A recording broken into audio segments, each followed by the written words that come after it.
Coming up on Cronkite News, today is the last day for counties to certify election results. But one Arizona county is refusing to do just that.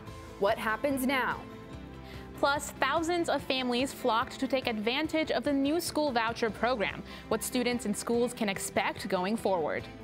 And later, after a difficult and disappointing season, ASU football has named a new head coach. Find out his goals for next season. Cronkite News starts now. Good evening and welcome to Cronkite News on Arizona PBS. I'm Atria Mineshny. And I'm Sydney Whitty. Thank you for joining us. Election day was almost 3 weeks ago, and although all votes have been counted, some counties in Arizona are still working to certify their results. Cronkite News reporter Ryan Tizmaneski is in the newsroom with more on one southern Arizona county that's refusing to finish the election process. This morning, in a 2-to-1 vote, Cochise County officials decided to once again postpone certification of their election results. The significance of that? Today is the statutory deadline for all Arizona counties to report final results to the Secretary of State's office. County Supervisor Tom Crosby motioned for the postponement, indicating he wanted more time to question officials about whether voting equipment was properly certified for accuracy. The Secretary of State's office has said it was. This meeting agenda should have provided for interaction between subject matter experts on voting machines and representatives of the Secretary of State's office. On the other side, County Supervisor Ann English said there was no reason for the delay. We have heard from every person more than once how they feel about the certification of the machines. We have heard from the Secretary of State's office, who is in charge of elections. We have been presented materials that was asked for at the last meeting from both sides. And I feel that you both have the information necessary in order to make this decision that's non-discretionary on our part. Cochise County first delayed certification on November 18th. At that time, the state elections director warned of legal action and said the canvass could proceed anyway. In a statement issued today, a spokesperson for the Secretary of State's office said officials provided documentation that confirmed the county's equipment was properly certified. The statement went on to say, the Board of Supervisors had all the information they needed to certify this election and failed to uphold the responsibility for Cochise voters. If Cochise continues to delay, almost 50,000 votes from that county could be left out of the final statewide tally. In the newsroom, Ryan Tizmaneski, Cronkite News. Maricopa County moved forward with certification despite concerns from the public and some candidates about how the election unfolded. Alexia Stanbridge was at the meeting this morning where hundreds of people packed the supervisor's auditorium in downtown Phoenix. Emotions were high here at the Maricopa County Board of Supervisors auditorium, where members of the public were concerned about how this election was conducted, some urging board members not to certify the results. Crowds lined the outside of the Maricopa County Board of Supervisors auditorium, waiting to get a chance to go before the board and voice their opinions. Maricopa County Recorder Stephen Richer spoke before the board allowed for public comment, saying that he believes this election was successful. We did not compromise the process because it's important, because it's the law, and because so much stink has been made about this process over the last 2 years. Poll workers and other members of the public spoke, some expressing thanks to everyone that helped with this year's elections. I just wanted to say I appreciate all of the work that you have done to make our elections safe and secure. And others expressing their frustrations about issues like technical difficulties that came up at polling places within Maricopa County. People should have confidence in the system.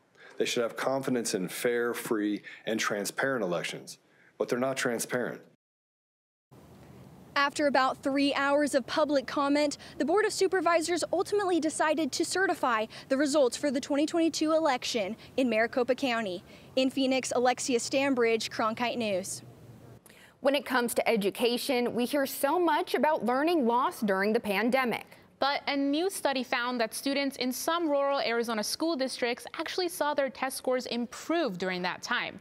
Researchers from Harvard and Stanford universities analyzed standardized test scores from school districts across the U.S. They found that students in the Fort Mojave School District in western Arizona gained nearly a full grade level based on their reading scores. Districts in Fort Huachuca and Snowflake also posted impressive gains. Here in the Valley, the Dysart Unified and Buckeye Elementary districts also gained nearly half a grade level in reading scores. However, districts like Mesa Unified, Glendale Elementary, and Osborne Elementary showed significant declines. Under the new Universal Empowerment Scholarship accounts, any family in Arizona can apply for state funds to pay for their child's schooling, regardless of need. Arizona parents have flocked to take advantage of the program, as Cronkite News reporter John Brown tells us from our Washington Bureau. The Arizona Education Department says about 32,000 school kids applied for ESA funding of up to $6,500 per student, or more than $200 million if all applications are approved. That will be money well spent, says Jenny Clark, a mother and staunch advocate for ESAs. That number is really exciting to me because it means that there's that many more kids that are getting the education environment that works for them. Funding will vary based on several factors, but 1st through 12th graders could get $6,500 in exchange for not attending a public school. Beth Lewis with Save Our Schools Arizona says that's money that should be helping the state's public schools, and she questions who will really benefit from the vouchers. We've got a teacher, a mass teacher exodus right now because teachers aren't getting paid what they deserve and their working conditions are horrible. And yet our state legislature is solely focused on expanding private school vouchers. The accounts used to be limited to students with special needs or those in failing schools. Lawmakers made it available this year to any school kid, regardless of need, and the money can be used to pay for private school, tutoring, online, or other schooling. Chris Cotterman echoes Lewis, saying the ESA program will make it more difficult for the state to match each and every student's needs. It is impossible for the state to fund an education that every single parent finds to be 100% acceptable, 24 hours a day, 7 days a week, 365 days a year. That is not how society works. The application deadline for the first round of ESA funding closed October 15th. The Education Department says it has been working 7 days a week to review those applications, but that it will take a month before families start to be notified. In Washington, John Brown, Cronkite News. Families will be notified by email if their application was approved. If it is, they have to enter into a contract with the Department of Education to get the funding. Still ahead on Cronkite News, gas prices are down, and they might be staying there. What experts say is affecting the low oil prices here in the States. Plus, a group of Indigenous rodeo participants are working to take back the Indigenous rodeo circuit.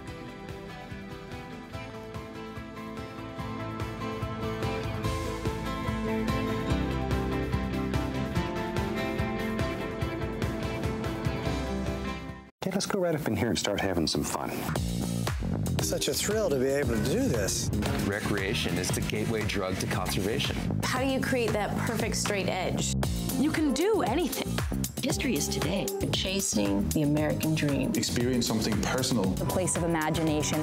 I can go anywhere I want to go. You guys are just going to love it. An entertainment experience unlike anything. There's something for everyone with Passport on the PBS Video app.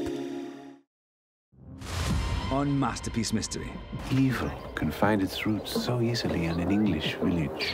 The landscape of criminal investigation. Murder, almost certainly. Modern policing methods. We endeavor to do our best. We're working hard to solve this case. And to make sure justice gets done. It's a new adventure. And the rest, as they say, is mystery. I can hardly wait.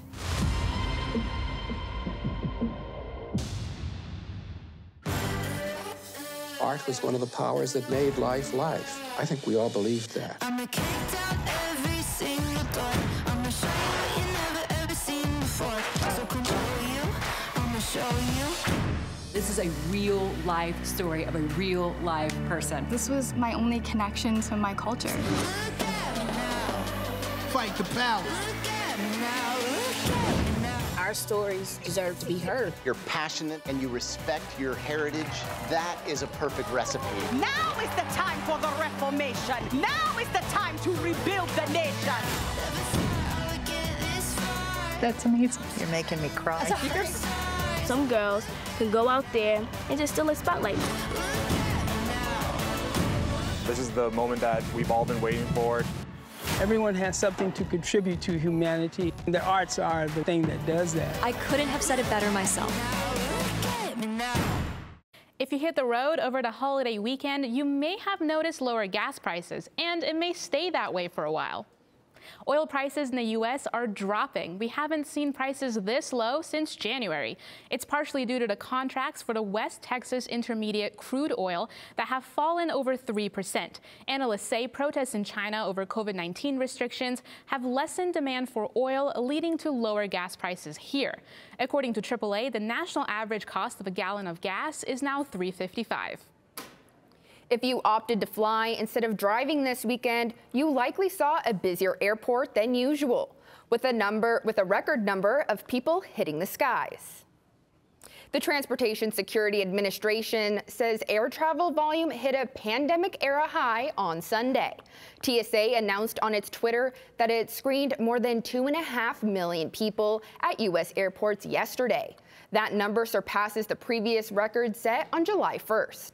It also exceeds the number of people traveling on the day before Thanksgiving by more than 500,000. We're coming off the holiday weekend where the temps were nice and cool, but is the winter weather here to stay? Luke Vickery is in the Cronkite News Weather Center with your full forecast.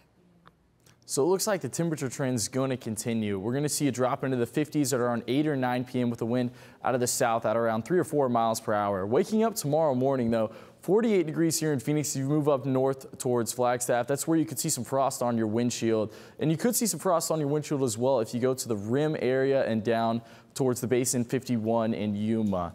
For your temperatures tomorrow for the high, 66 in Phoenix, 47 up in Flagstaff, 70 in Yuma.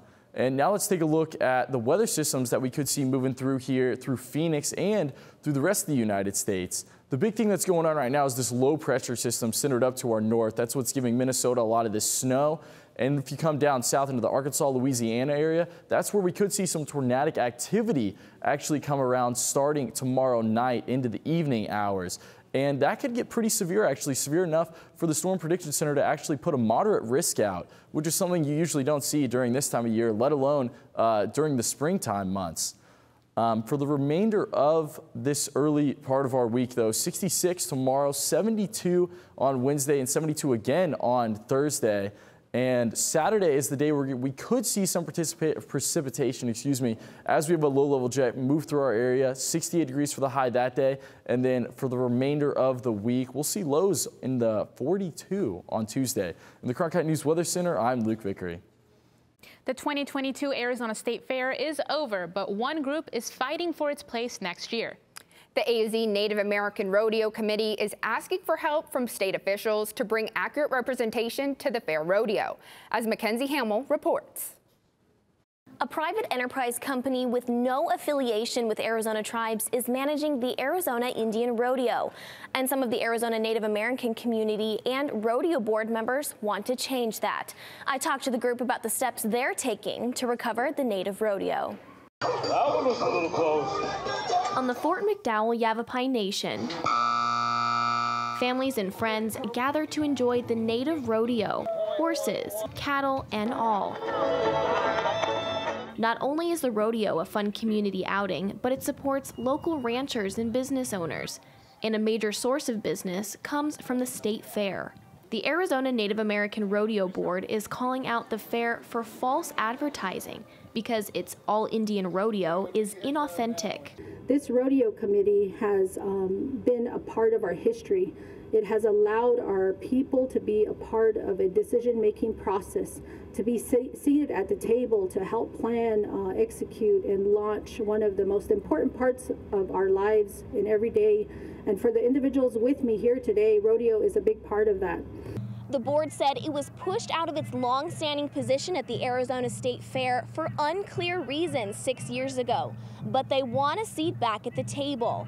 Right now, the All-Indian Rodeo is managed by Honeycutt Rodeo, a group with no Indigenous ties. But AZNAR says the fair event name in itself is a problem because it doesn't accurately represent their community. It bothered me a little bit. I'm like, well, why did they call it the All-Indian Rodeo when it's being produced by Anglo contractors that come from out of state? We have 22 tribes, like we said, through the state of Arizona. Why are we not doing our own show? Honeycutt Rodeo told Cronkite News via phone that they had nothing to do with the Native Rodeo Committee being pushed out, as they are contracted by the Fair Board and have been since the 70s. Rodeo Queen Mariah Clark says the country western lifestyle is common among tribal communities. When you hear the Western way of life, I always think about my people, and we live in primarily rural places on reservations. So I think it's really, really important to note that a lot of this Western way of living, rodeo, is already ingrained in us from ranching, from taking care of our livestock at a really young age. In addition to an event name change, the board wants to make other adjustments to ensure safety of the competitors and audience, welfare of the animals, and resources to sustain tribal land.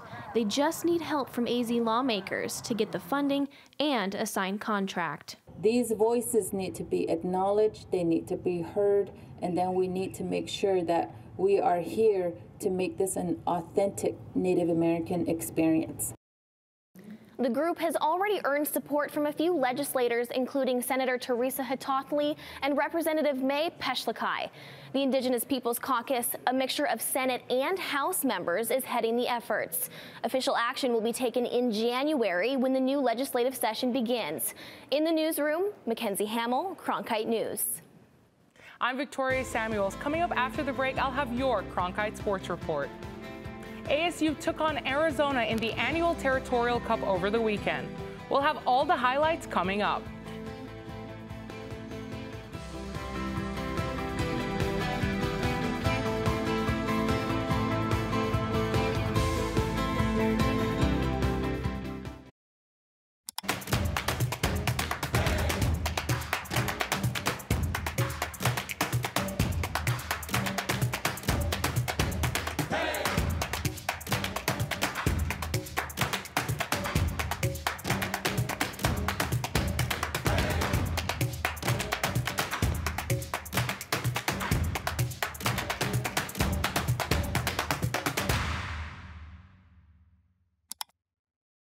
It's prime time on your time. Watch Prime Afternoons every weekday on Arizona PBS. Did you miss a show in the evening? Then catch up on Prime Afternoons. Your favorite dramas. No more bloody heroics. Antiques Roadshow. Really? Nature and Nova. It's time to reintroduce some wonder into this miracle of nature. All of the best from PBS on Prime Afternoons. Weekdays starting at 1:30, only on Arizona PBS. When you support Arizona PBS, you plant a seed. Seeds that provide educational outreach in our community. Seeds that put our digital resources to work. Seeds that foster the trusted news coverage you expect from PBS. And seeds that continue the amazing PBS programs you love. But our garden can't keep growing without your support. Visit our website to see all the ways you can help our garden grow. Plant a seed with Arizona PBS today.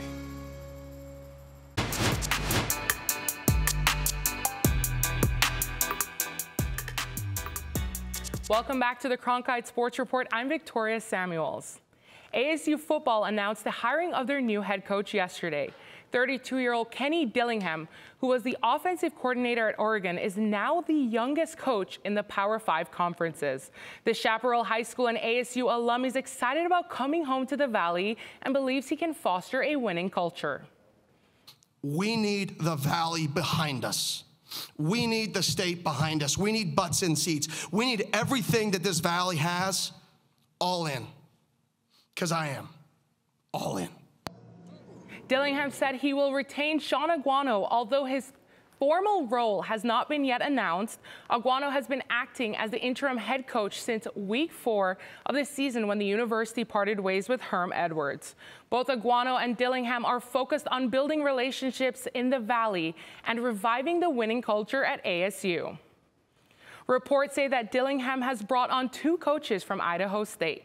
Charlie Regal, who coached Dillingham at Chaparral and gave Dillingham his start in coaching, will come on as the assistant head coach. And Vince Amy, who played for ASU from 1994 to 97, will likely work with the defensive line. Unfortunately for the Sun Devils, their season ended with a loss, not only in terms of score, but also in bragging rights. ASU traveled to Tucson for the annual Territorial Cup against Arizona, and as Cronkite News reporter Marley-Zanna Thompson reports, the intensity between 2 rivals was at an all-time high. More than 49,000 fans filled the Arizona Stadium in Tucson for the 96th edition of the Territorial Cup. And the fur was flying early on between the Wildcats and the Sun Devils as emotions were running high. In the end, Arizona snapped a 5-game losing streak to Arizona State, hanging on to a 38-35 victory. It was a great feeling in that locker room. Our players deserve that victory and have earned it from how hard they've worked. Arizona had to work all the way until the end, as ASU had the ball in the final minute of the game with a chance to tie or take the lead. The Wildcats defense came away with their 5th takeaway of the day to seal the victory. It's a rival game, and we didn't expect this to be easy. You know, we knew it was going to be a battle, so we was like, it's a 4-quarter battle, a matter of who's going to come out on top at that when the time hits 0-0. And we wanted to make sure that that was us. Especially to win at home, you know, it feels good to get the cup back here and just, you know, for the future, it's just you got to stay here. So just helps them see that this is how it should be here, and this is what is kind of expected with our team that we have. So it's a good win going into this offseason. Fans flooded the field in celebration for the Wildcats, a team that finished the season with 5 wins. This was a big turnaround for a program that won only 1 game last year. If we continue to get better, then the build should never end. It's an infinite game, and that's what we tell our team. It is an infinite game, and all we want to do is just continue to see how good we can be. The season has come to an end for both Arizona and ASU. And for the next year, the Territorial Cup will reside in Tucson until the 2 teams battle once again. In Tucson, Marley-Zanna Thompson, Cronkite News. High school basketball season has officially begun in the Valley, and the game has grown and gained so much attraction over the years. Cronkite News reporter Ryan Mesa has more on how the state has become a hotbed for talent. From star high school athletes to NBA professionals, Arizona has developed a strong reputation within the basketball world. The landscape in Arizona today, there are a lot of players who have played in the NBA. There are the quality of play on a high school level, the elite players, has grown big time. And it's going to continue to do that. Top high school prospects like Cody Williams, Koa Pete, and Elijah Williams help to continue the sport's growth in Arizona. Elite national high school programs have even started traveling to the Valley for tournaments and seeing the Arizona talent firsthand. I think they're coming. My high school team was fortunate enough to be able to play in Arizona in the Hoop Hall West last year, and so we were at Chaparral, and we got a chance to see a couple Arizona teams, and it's really a good boatload of talent out here. There's great interest in the game. We've come a long way in our state on all levels. As the game continues to grow in the state, the competition and attraction of Arizona hoops runs high with up-and-coming athletes. In Phoenix, Ryan Mesa, Cronkite News. ASU hockey pulled off the highest ranked win in program history in overtime on Saturday. The Sun Devils took down #2 Minnesota Golden Gophers 6-5. Robert Mastrosimone was the overtime hero, scoring the goal that led the Sun Devils to their first overtime win since October of last year. The game went back and forth. Minnesota took an early lead in the first, but ASU fought back, tying the game in the second and third periods.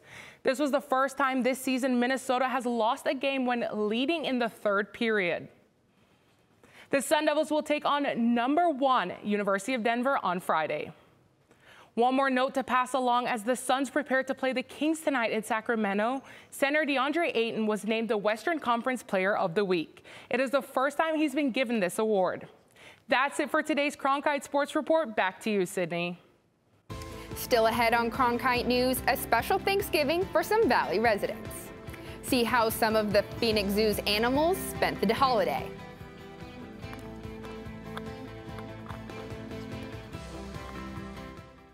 Cronkite News provides students at ASU's Walter Cronkite School of Journalism with the opportunity to gain real-world experience in the newsroom. At Cronkite News, our students produce professional content for audiences by taking on all roles, whether they be reporting, anchoring, producing, or studio production. Each department gives students first-hand professional newsroom experience. For more information, visit cronkitenews.azpbs.org. Stream the best of PBS on any device with the PBS Video app. All your favorite drama, history, science, news, and documentaries, all in one place. Watch your PBS station live or catch up on the shows you missed. Discover new favorites from PBS and locally produced shows from your station. Sign in and start streaming today. Thanksgiving may be a human tradition, but we're not the only ones who enjoyed a big meal for the holiday. The Phoenix Zoo put together a feast for the beast. Check out this video. Zookeepers set up a special Thanksgiving meal for their troop of 9 squirrel monkeys. On the table included a special turkey and even grape juice in champagne flutes. The table was decorated with fresh flowers. The monkeys hang around until they devoured all the food in a matter of minutes. That's it for Cronkite News tonight. Thanks for joining us. For top Arizona stories anytime, go to cronkitenews.azpbs.org.